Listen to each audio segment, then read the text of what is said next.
giờ đã là 5:30. Từ lúc khởi hành đến bây giờ là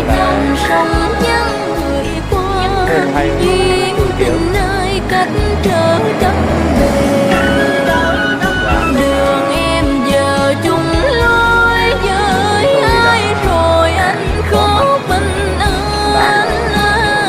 Tại sao phần mình Phường Bùi Thị Xuân, đến rồi Quy Nhơn, Bình Định.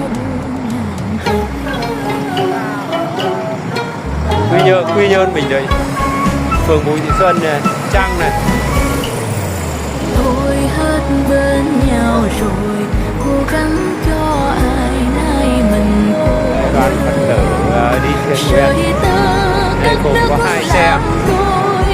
Đây là xe dường nằm và một xe không chở nhu yếu phẩm.